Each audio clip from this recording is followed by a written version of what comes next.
Shalom saudara yang dikasihi Tuhan Yesus Kristus. Selamat malam, selamat berjumpa dalam renungan pada malam hari ini. Doa dan harapan saya saudara semua ada dalam keadaan yang baik, sehat, penuh sukacita dan berkat-berkat Tuhan. Sebelum kita mendengarkan renungan firman Tuhan, mari sama-sama kita berdoa.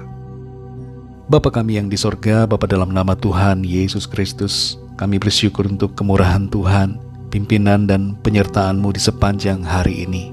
Dalam segala aktivitas kami, Tuhan sudah menolong. Dan saat ini kami mau mendengarkan sabda firman Tuhan. Berkati kami, urapi kami, berikan pengertian untuk memahami akan kehendak-Mu. Dalam nama Tuhan Yesus kami berdoa. Haleluya, amin. Saudara dikasih Tuhan, pembacaan Alkitab kita pada saat ini masih khusus dalam rangka Paskah dan terdapat dalam Matius 27. Saudara dapat membacanya secara pribadi setelah mendengarkan renungan ini. Saya akan membaca Injil Matius pasal 27 ayat 57 sampai 60. Tertulis demikian. Menjelang malam, datanglah seorang kaya, orang Arimatea, yang bernama Yusuf dan yang telah menjadi murid Yesus juga. Ia pergi menghadap Pilatus dan meminta mayat Yesus. Pilatus memerintahkan untuk menyerahkannya kepadanya, dan Yusuf pun mengambil mayat itu, mengapaninya dengan kain lenan yang putih bersih, lalu membaringkannya di dalam kuburnya yang baru, yang digalinya di dalam bukit batu. Dan sesudah menggulingkan sebuah batu besar ke pintu kubur itu, pergilah ia. Saudara dikasih Tuhan, ada dua macam teologi yang seringkali bertolak belakang satu sama lain. Yang pertama adalah teologi kemakmuran, yang sering menjadi kontroversi dan mendapatkan kritik. Sedangkan yang kedua adalah teologi penderitaan, yang juga sama dalam hal mendapatkan berbagai penolakan. Teologi penderitaan lebih menekankan bahwa menjadi orang beriman harus miskin dan menderita, dan menganggap bahwa kekayaan dekat dengan dosa. Sebaliknya, teologi kemakmuran menganggap kemiskinan sebagai akibat dari dosa.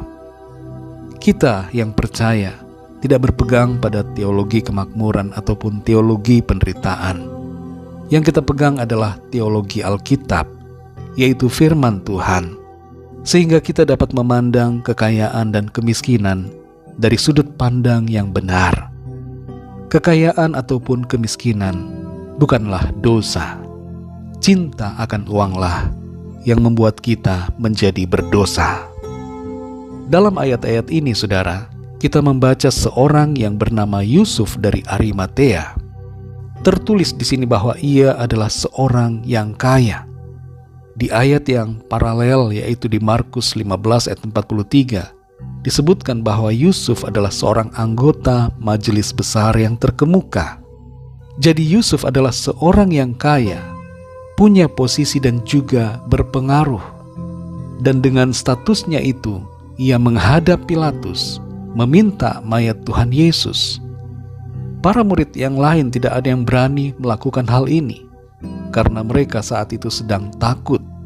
Dan mereka juga umumnya adalah orang-orang biasa, yang saat itu tidak punya kekayaan ataupun pengaruh.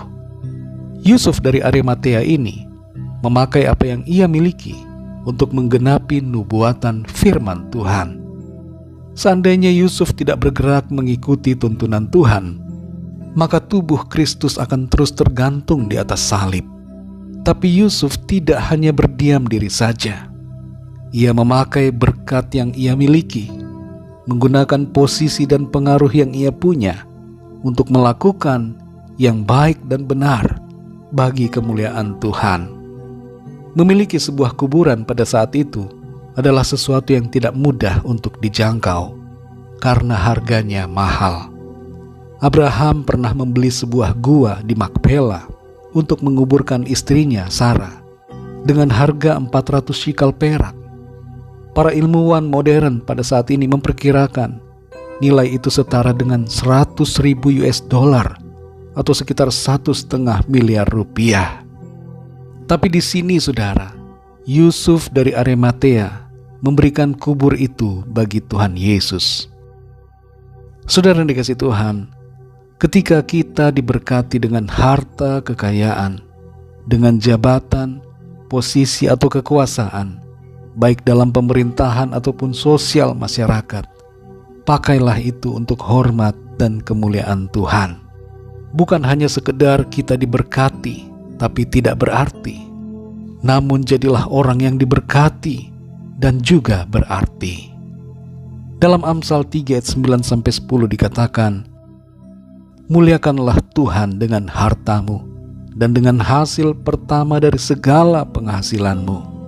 Maka lumbung-lumbungmu akan diisi penuh sampai melimpah-limpah, dan bejana pemerahanmu akan meluap dengan air buah anggurnya.